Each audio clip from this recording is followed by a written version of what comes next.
Coloque a mão no seu coração. Senhor Deus e Pai, nós estamos aqui, Senhor, porque o Senhor já entregou há mais de uma semana, ó Pai, aquilo que o Senhor tem para nós hoje. Que neste momento o Senhor use o teu servo, ó Pai, e prepare, Senhor, a nossa terra como terra boa para receber essa semente, ó Pai.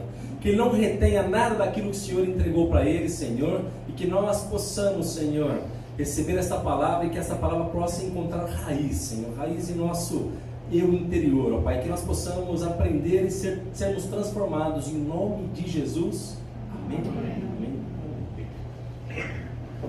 Mas, Senhor, Amém. Estou duplamente alegre hoje, porque é a ceia,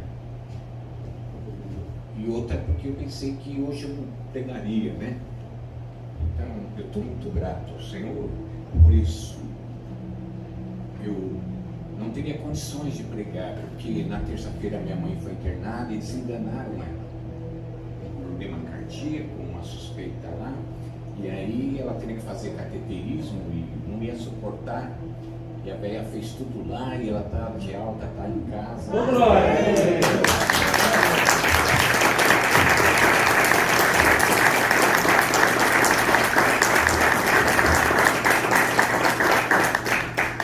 Quando eu estava triste lá em casa, eu falei, puxa, eu não vou poder pregar, eu não vou ter emocional, né? Mas graças a Deus nós estamos aqui para glorificar o Senhor. Aleluia, glória a Deus. Obrigado, Jesus. Obrigado, Senhor, aleluia. Glória a Deus, Senhor, aleluia.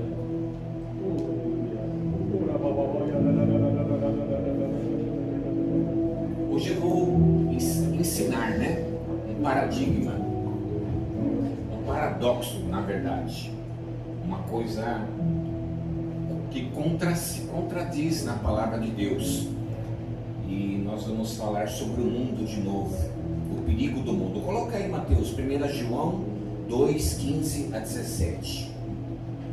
1 João 2, 15 a 17. Mundo, o que é mundo para nós, igreja? Mundo para nós é o que está fora da igreja, não é? Então tudo isso a gente ensina que é perigoso, que vai fazer mal, que a gente deve se precaver pelo perigo que é. Amém, irmãos? Estão me ouvindo bem? Então, vamos lá, do 15 ao 17. Olha só o que a Bíblia coloca para a gente fazer sobre o mundo, para não amar o mundo, nem o que no mundo há. Se alguém ama o mundo, o amor de Deus não está em você. É muito sério isso. Não se deve amar o mundo de jeito nenhum, né? Coloca lá até o 17. Porque tudo que há no mundo, a concupiscência da carne, os pecados dos olhos, da soberba da vida, não é do Pai. Tudo é do mundo. E o mundo passa e as suas concupiscências e mazelas, mas aquele que faz a vontade do Pai permanece para sempre. O mundo é perigoso. Não ame, porque o amor do Pai não está em você. Quem ama o mundo, ou tem o jogo duplo, ou agente secreto, né? O agente secreto é legal. Você está lá no mundo, eles não sabem que você é da igreja. Está disfarçadão lá. Esse é o agente secreto. Ele ama o mundo, ele está lá disfarçadamente. Coloca aí Tiago 4,4 que vai piorar. 4,4 de Tiago. Olha só o que vai colocar ali. Tiago 4,4. Adultos, não sabeis vós que a amizade do mundo, ser amigo do mundo, é inimizade, é ser inimigo de Deus. Portanto, qualquer que quiser ser amigo do mundo é inimigo de Deus. Aí entra o paradoxo. Vamos falar de cor João 3,16. Deus amou o mundo. Eita. Amou quem? Deus pode amar e a gente não? Tá, né? Aliás, um breve parênteses, irmãos. As pessoas falam assim erroneamente, falam assim, Deus não pode fazer isso, Deus pode tudo. Quem não pode é a gente. Regra é feita para o homem, não é para Deus. Ele é o criador das regras também. Regra não serve para Deus. Então, não fale isso que está errado. Deus não pode. Deus pode qualquer coisa. Nós que não podemos. Então, Deus não tem regra. Quem tem regra é o homem. Agora, Deus tem a sua essência, a sua natureza que nos contradiz. Aí é outros 500. Ele, na sua essência, ele nunca volta, nunca titubia, nunca falha. Estão entendendo? A sua natureza intrínseca, a sua fidelidade, o seu amor, a sua perfeição nunca muda. Então, nessa garantia, a gente fala, Deus não pode fazer por causa da sua essência, não por causa da regra. Deus não está sujeito a nada, por isso que é Deus. Então, esse paradoxo, Deus pode e a gente não, Mateus? É bom sair com os amigos? Balada, mano? Mais ou menos. E aí? Para os jovens a gente dá uma tolerância, né? E depois do futebol? E depois do futebol? Deixa pra lá. É resenha, né? Estão entendendo, irmãos? Então, se nós formos amigos do mundo, somos inimigos de Deus.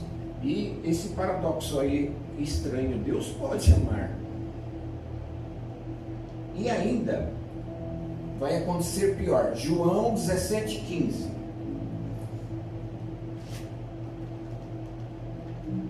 Agora vai ficar mais estranho esse paradoxo do mundo. A gente não pode amar, Deus pode. Não peço que os tire, Jesus dizendo, não peço a Deus na sua oração que não os tire. Não é para tirar, é para ficar no mundo.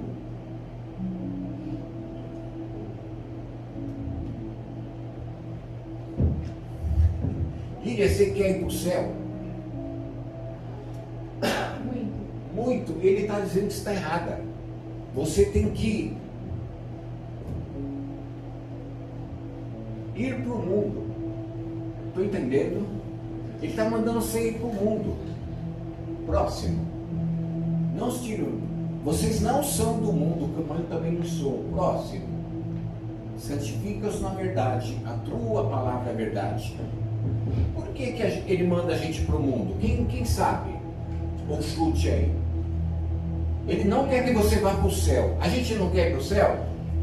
Se o arrebatamento fosse daqui, hoje à tarde, opa, não precisava nem almoçar. Bora? Bora. Mas ele está falando que não é para ir. É para ir para o mundo. Coloca aí 17 e 18, Mateus.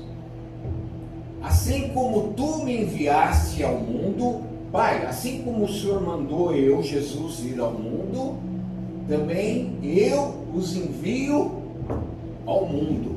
Por que Ele nos envia ao mundo? Porque no mundo existe uma missão para nós.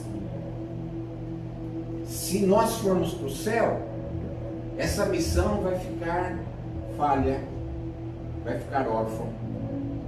Então, nós não podemos amar o mundo, Deus ama o mundo e a gente tem que ir para o mundo. Esse é o paradoxo que nós vamos discutir rapidamente hoje. Não é para ir para o céu, é para ir para o mundo.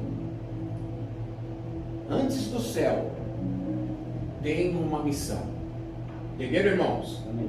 Antes de ir para o céu, é ótimo, ótimo, amém. Antes, né? A veinha lá, Mateus, tem uma missão aí, ela vai falar de Jesus, não é para ir por enquanto, amém? Está entendendo? Tem uma missão ainda, é útil, tem um propósito. Essa é a vontade de Deus, que não os tire do mundo, mas os livre do mal. Isso sim, Deus quer, mas quer enviar ao mundo, porque nós temos essa missão. Então esse é o paradigma, ser ou não ser do mundo. Essa é a questão. Não é assim? Ser ou não ser? Eis a questão. Vamos ver o que a Bíblia vai ajudar a explicar. Atos 23:8. Esses carinhas aqui vão fazer a gente entender melhor. Eu achava que fariseu não serve para nada, ou não? Hoje eu vou usá-los para explicar. Olha, serve para alguma coisa os fariseus. Lá da época de Jesus, lá haviam várias seitas, né? A principal eram os fariseus, era maior. A maioria dos judeus eram fariseus. Depois tinha os saduceus, era a segunda. Depois tinha publicanos, era outra seita. Tinha outra que era os escribas, a Bíblia fala, também era uma seita menor. Tinha os zelotes. Esse zelote Simão o Zelote. Esse ele era terrorista. O zelote é um sicário, é a mesma coisa. Sica é um pequeno punhal que eles cortavam a jugular nos mercados. Eles iam por trás e ninguém via. Simão Zelote ou sicário é a mesma coisa, era um terrorista. Ele era um dos discípulos de Jesus. Tinha até terrorista entre sicário, então eram as seitas principais. Mas das principais que nós tínhamos lá eram os fariseus.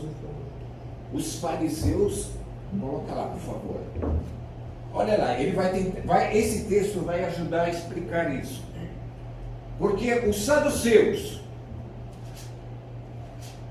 dizem que não acreditam na ressurreição. Jesus já está mal na foto aí porque ele ressuscitou Lázaro. Eles não acreditam em ressurreição, não acreditam em anjo. Anjo não é mensageiro de Deus para eles. Eles acreditam na Bíblia, eles são judeus, mas não acreditam em anjo e nem Espírito. O Espírito Santo para eles já nem passa longe. Mas os fariseus acreditam. Amém, irmãos? Eles são todos judeus, são seitas de lá, são as maiores seitas da época de Jesus Cristo, e um aceita e outro não. Da onde vêm os fariseus? Os fariseus, eles vêm da época do cativeiro. Quando Israel pecava, Deus os punia com o cativeiro. Aí tirava do cativeiro, eles erravam de novo, Deus punia com o cativeiro. Aí caiu a ficha de alguns. Vamos evitar de pecar, para não ser punido. E o problema não é esse. Não é eu não pecar. O povo não pode pecar, porque Deus punia o povo todo, por causa de uma parte. Então, para o fariseu não podia pecar de jeito nenhum. Aí eles queriam regras rígidas para poder não pecar. Regras além das que Deus deu na Bíblia. Estão entendendo? O homem, ele tem essa capacidade de extrapolação, ele exagera, e eles exageraram, né? Então eles vieram daí, eles são extremamente cheios de regras, de crenças, e Jesus chocava eles. Jesus transformava água em vinho, e será que ele bebia o vinho ou não? Ele transformou água em vinho, ele não bebe, porque é pecado, ele não pode, é lógico que ele bebia. Todas as casas que ele entrava dos pecadores, que não podia entrar na casa, ele comia à mesa, que também não podia comer com pecadores. E ele bebia o vinho que era oferecido. Não podia nem entrar na casa. De publicano ele entrava.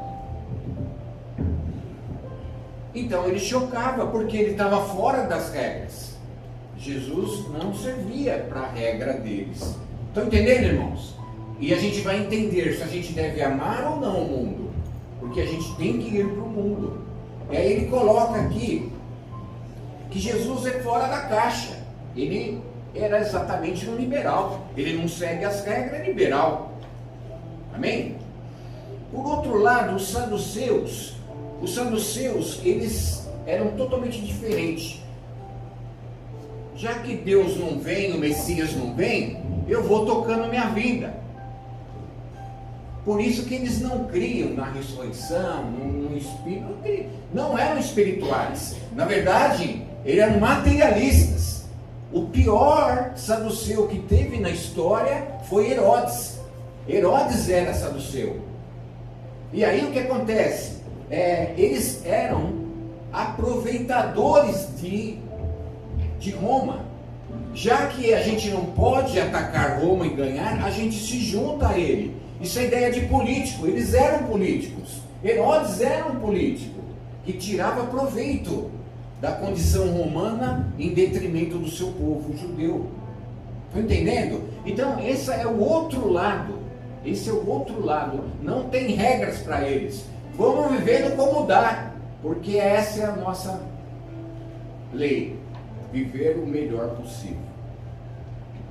Estão entendendo, irmãos? Essa é outro extremo que nós vemos. E eles reagem também contra Jesus Cristo. Porque Jesus ataca Roma. E eles são políticos, eles são amigos de Roma. E então Jesus incomoda. Não é à toa que Jesus vai chamar tanto um grupo como outro grupo de sepulcro caiados. Estão entendendo? Eles têm uma aparência, mas o coração está longe de Deus. Um por excesso de regras e o outro por excesso de materialismo. Estão entendendo, irmãos? Então essa é a condição. Nós também vemos aqui que eles não acreditavam em nada. Eles só acreditavam na grana. É quase uma teologia da prosperidade, trazendo para os dias de hoje. Vamos viver o melhor possível, que se lasque o resto. Exatamente é o lema deles. E tem muitas igrejas hoje se desfazendo do espiritual e se aproximando exageradamente do material. Exatamente o que acontecia lá acontece nos dias de hoje. As igrejas hoje, elas tendem à materialização, à prosperidade, que é tanto ensinado nos dias de hoje, né? Então, nós vemos que um era de direita e outro era de esquerda. De direita, quem era de direita lá? Os fariseus. De esquerda, ele era materialista. Estão entendendo? Um era de direita, outro era de esquerda. Um se fechava, o fariseu, um se fechava, o outro se abria para o mundo. Um se fechava para o mundo, quem está certo, quem está errado. Amém, irmãos? Então esses dois grupos vão nos ensinar hoje esse comportamento. E, na verdade, um era de direita, de um extremo, outro era o outro extremo, de esquerda. E a gente sabe que a Bíblia coloca que o centro é o correto. No centro a paz. Quem é de centro tem paz? Você acha que tem? Você acha que tem? Quem é de centro tem paz? Jesus, ele tinha problema com um e problema com o outro. O de centro nunca tem paz. Você, Naldo, fez uma excursão para a praia. Você lá é o diretor da excursão. E você é o responsável para controlar o ar-condicionado do ônibus. Aí você coloca lá meio gelado. O pessoal que gosta de mais quente, que é meio gripado, reclama. Aí você pega e muda para o mais quente. Quem é mais calorento reclama. Quando você colocar no meio, o que vai acontecer? O centro não traz paz. E nós devemos ser de centro. Nem um extremo, nem um outro nos nossos julgamentos espirituais, principalmente. Em toda a nossa vida. Mesmo nós, seguindo o exemplo de Deus em Jesus Cristo, nós teremos dificuldades. Porque quem é do centro não vai agradar nenhum. Em suma, ninguém gostava de Jesus na época. Estão entendendo, irmão? Ninguém gostava dele. tanto A como B, quanto direita quanto esquerda, ninguém gostava dele. Um desafiava as regras e o outro desafiava Roma, que é da onde vinha a grana. Amém, irmãos? Estão entendendo? Rapidamente. Deixa eu ver aqui, senão me perco ainda pensei.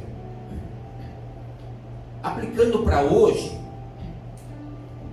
nós achamos que Deus sempre está do nosso lado. Que Deus, né? Deus não estava do lado de um, nem de outro. Ele não agradou o fariseu e não agradou, ele não veio para agradar. Põe na sua cabeça, irmão. Deus não veio aqui na terra para agradar. E Ele não veio para agradar a sua opinião, a sua vontade, o seu lado. Ele veio para transformação de vidas, para nos transformar a sua imagem e a sua semelhança, na regra dele e não na regra da nossa cabeça. Estão entendendo? E ele está dizendo para nós não amarmos o mundo, mas irmos ao mundo como uma missão. E como que é a nossa postura? Qual que é a vontade de Deus? Aí como é que fica essa missão? Nós devemos abrir ou devemos nos fechar para o mundo? Esse é o paradigma, o paradoxo, desculpa, do dia de hoje que nós estamos vendo. Coloca aí Mateus 5,13, que a Bíblia vai mostrar e ajudar a esclarecer isso. 5,13.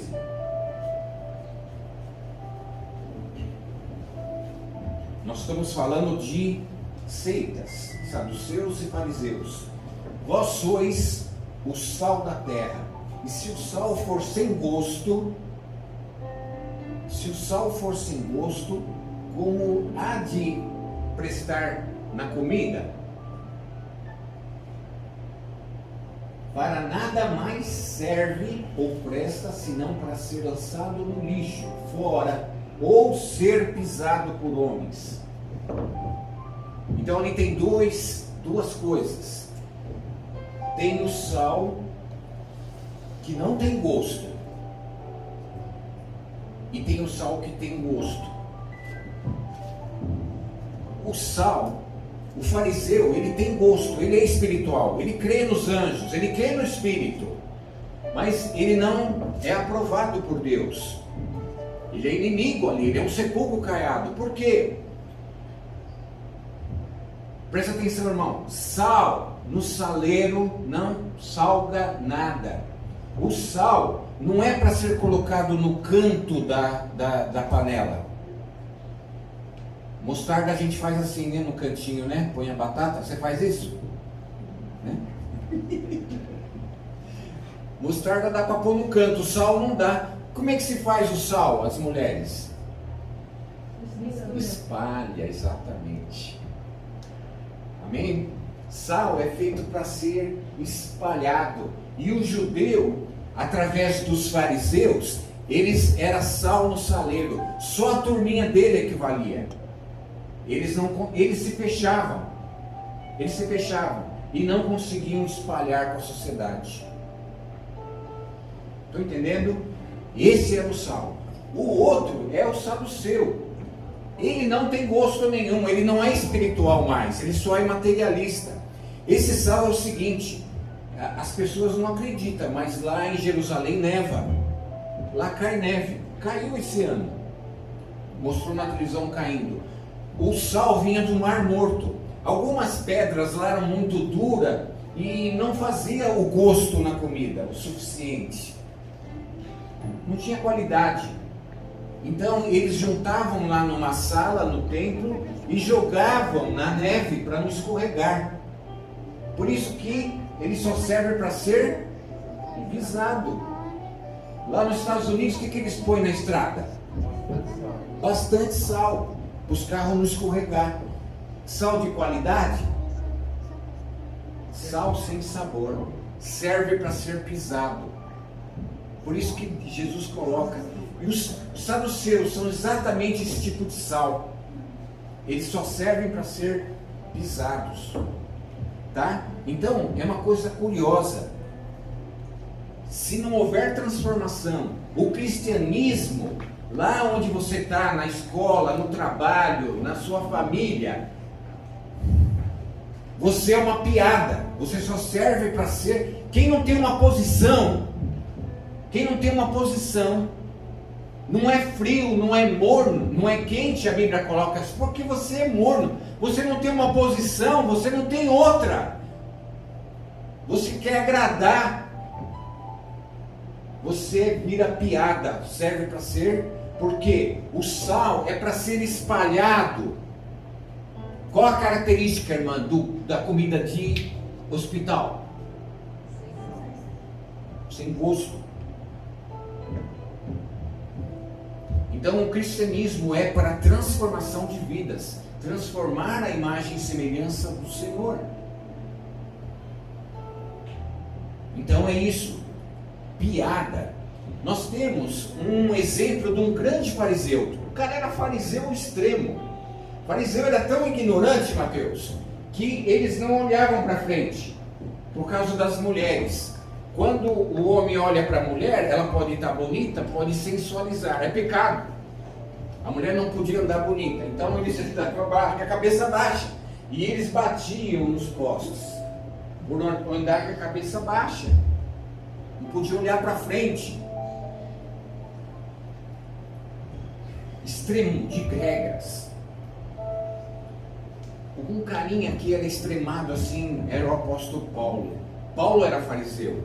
Ele se converte e ele abandona todas as regras. E aí ele chega para pregar lá na Grécia, em Atenas, e ele chega lá no Areópago, é o panteão dos deuses lá dos gregos.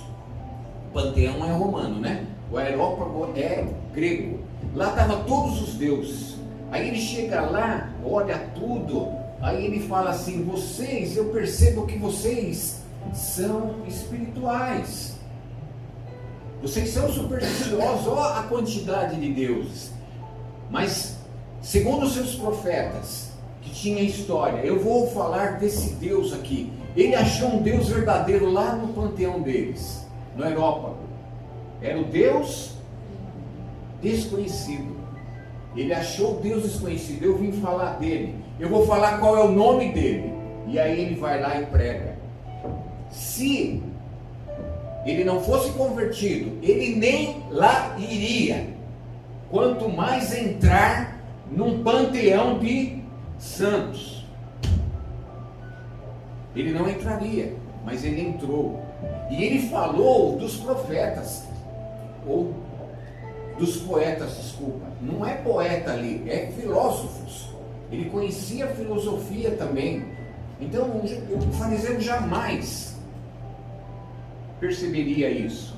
Então nós vemos um homem aqui usado por Deus, um homem de centro, que não está preocupado com os extremos, ele quer a transformação daquele povo.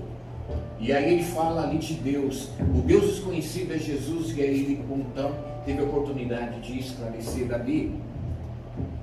E nós vemos 8,47 de João, Mateus 8,47 de João.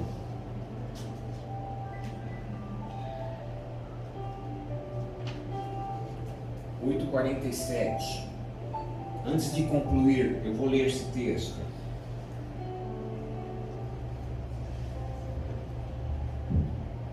Quem é de Deus? Escuta as palavras de Deus.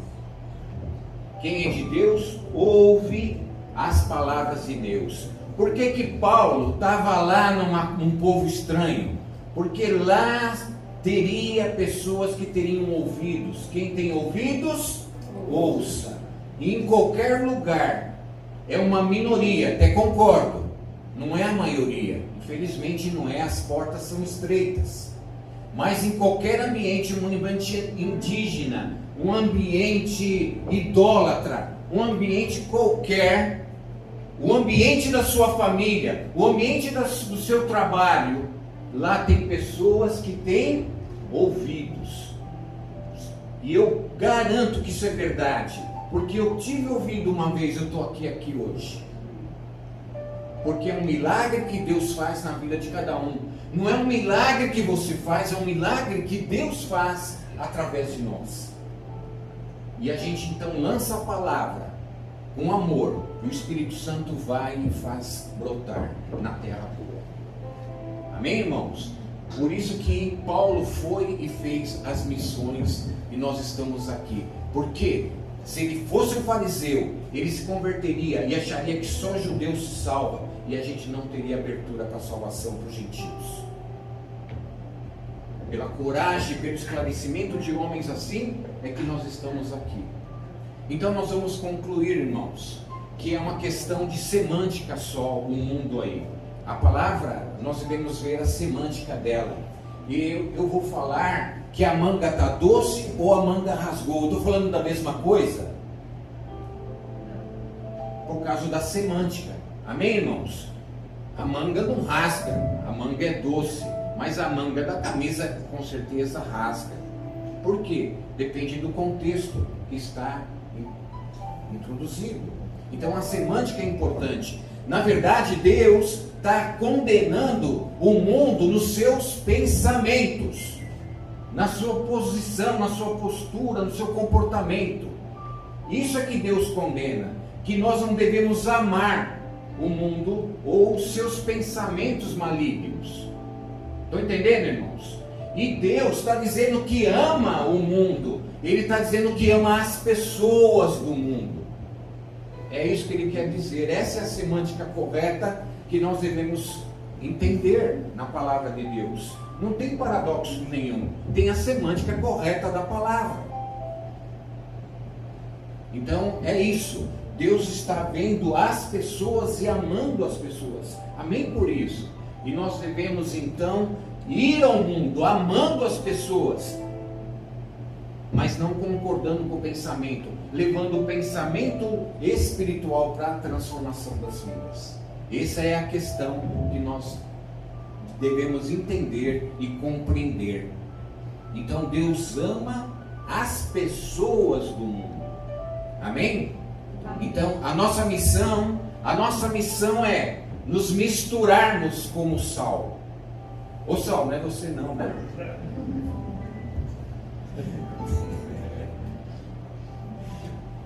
Nós devemos nos misturar, irmãos, no mundo como sal. Nós devemos nos misturar como sal e pelo bom testemunho dar o sabor de Cristo a essa sociedade perdida. Amém, irmãos? Essa é a vontade de Deus. Pai, peço que não os tire do mundo, mas eu os envio ao mundo como o Senhor me enviou, para salgar essa sociedade decaída, para a transformação, para a vida eterna. Então a vida eterna tem o seu lugar no momento certo, mas a nossa missão hoje é proclamar essa verdade. Nós devemos nos sentir desafiados nessa manhã, nesse dia especial que nós estamos aqui, e ajudar, meus irmãos, a transformação dessa sociedade caída. Nós temos a faca e o queijo, e nós somos o verdadeiro sal que Deus quer usar. Que você seja esse sal na sua vida. É o meu desejo, a minha oração. Muito obrigado. Amém.